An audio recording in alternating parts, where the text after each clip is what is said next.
आज हम सीखेंगे किसी भी संख्या को 51 से गुना करने का आसान तरीका।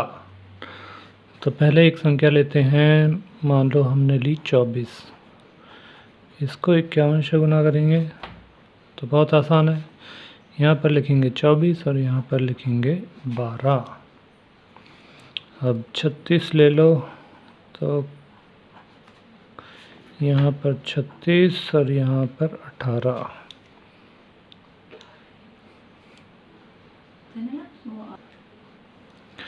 कोई और संख्या ले लेते हैं 84। इसको 51 से गुना करेंगे तो यहाँ पर आएगा 84 और यहाँ पर आएगा 42। तो ये कैसे किया? ये जो संख्या है ये तो यहाँ पे बिल्कुल ऐसे ही आ जाएगी और यहाँ पे इसको 84 को 2 से भाग देंगे तो जो आएगा उसको हम यहाँ पे लिख देंगे। इसको हम 2 हिस्सों में बांट सकते हैं। जैसे मान लो हमने ये 84 गुना में 51 करना था तो एक हिस्सा तो ये पूरा 84 हो गया, ये इसको यहाँ लिख देंगे और अगला हिस्सा हो गया 84 डिवाइडेड बाय 2। तो ये हमारे पास इसके 2 हिस्से आ गए। अब यहाँ पे हमें ध्यान रखना है कि पीछे की तरफ 2 ही अंक रहेंगे, ज़्यादा नहीं लेंगे, यहाँ पे 2 ही रहेंगे। एक उदाहरण लेते हैं 102, इसको गुना करते हैं 51 से। तो कैसे करें? पहले की तरह 2 हिस्से बनाएंगे, यहाँ पर 102 लिख देंगे और यहाँ पर 102 का आधा कर देंगे। अब देखो क्या हुआ, ये तो हुआ 51 और यहाँ पे हुआ 102, पर क्योंकि यहाँ पे 3 अंक हैं तो 1 अंक इसका आगे आ जाएगा, तो ये हो जाएगा 5202। अभी तक जो हमने ये गुना किया था ये सारे सम संख्याएं थी, 102 भी सम था। अब विषम संख्या को गुना करने के लिए क्या करना पड़ेगा हमें? विषम संख्या के लिए थोड़ा सा ध्यान से समझना होगा। एक विषम संख्या ले लेते हैं, मान लो 45। इसको गुना करना है हमें 51 से, तो इसके 2 हिस्से बनाएंगे। पहला हिस्सा ठीक, और दूसरा हिस्सा जो हमारा यहाँ पर आएगा वो हो गया 45। तो इस हिस्से का तो हमें कुछ करना नहीं है। अब जो यहाँ पर है ये होगा हमारा, इसको भाग देंगे तो 22 और आधा और ये 45। अब यहाँ पे एक चीज़ समझ लीजिए, जो आधा है इसकी वैल्यू है 50, ठीक। तो इस आधे को हमें यहाँ भेजना है, तो ये और उस साइड 45 प्लस में 50 वहाँ से आया था, तो ये कितना हो गया 22 95। अभी हमारा सवाल सही है।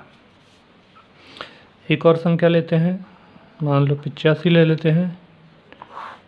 इसको गुना करते हैं 51 से, तो जैसे पहले करते आ रहे थे हम ऐसे ही करेंगे, 2 हिस्से बनाएंगे।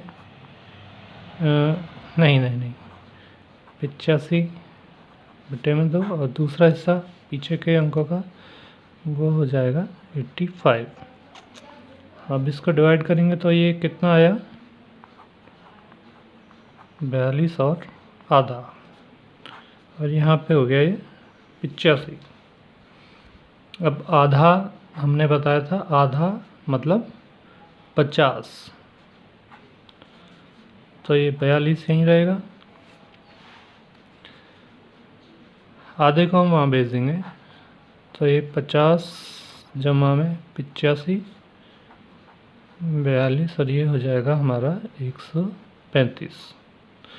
अब 135 यहाँ पे हमें 2 ही अंक रखने हैं, ये ध्यान देने वाली बात है। जो एक अंक है वो यहाँ आ जाएगा, तो ये हो जाएगा 4335। अब ये हमारा सवाल हो गया। चलिए अब किसी बड़ी संख्या को भाग देते हैं। बड़ी संख्या ले लेते हैं हम 9, 9, 2। नहीं, भाग नहीं, गुना करते हैं 51 से। तो कैसे करेंगे? तरीका वही है सेम। इसको 2 हिस्सों में बांटेंगे। एक हिस्सा आएगा ये 992, 992, और दूसरा हिस्सा आएगा, सो सिंपल। अब इसको आधा करो, इसका आधा आएगा 4, 296, और दूसरी साइड आएगा 992। क्योंकि हमें यहाँ पर 2 अंक ही रखने हैं, एक अंक यहाँ आ जाएगा, तो ये हमारा हो जाएगा 9 यहाँ आएगा, 496 और 9, 505, 505, और ये पीछे वाले 2 अंक हम यहाँ पे लिख देंगे। ये हो गया हमारा सवाल। अब बड़ी संख्या है और विषम है, उसको भी देखते हैं। 997 ले लें, गुना करेंगे 51 से, तो 2 हिस्से बनाने हैं। 997 दूसरे भाग, और दूसरा हिस्सा हमारा पीछे वाले 2 अंक हैं जो वो 997। जी, पहले इसको भाग देते हैं 4 बार, 2 से 19 9 बार, और 2 8 16 8 बार, और ये आधा यहाँ पर बच गया। अब ये 997 जैसे हम पहले कर रहे थे। 498 आधा मतलब 50, तो ये आधा वहाँ चला जाएगा। कहाँ पर? यहाँ पर। इसमें जोड़ दीजिए, कितना आया? 1047। ठीक है। अब हमें 2 अंक यहीं पे रखने हैं, बाकी के अंक यहाँ पर आ जाएंगे। और जब ये 10 यहाँ पे आएगा, 498 प्लस में 10 कर देंगे, और यहाँ पे आ जाएगा 47। तो ये हमारा हो गया 508 और 47। ये हमारा उत्तर होगा। सारी गुना जो भी करनी है 51 से, वो इसी तरह करनी है। धन्यवाद।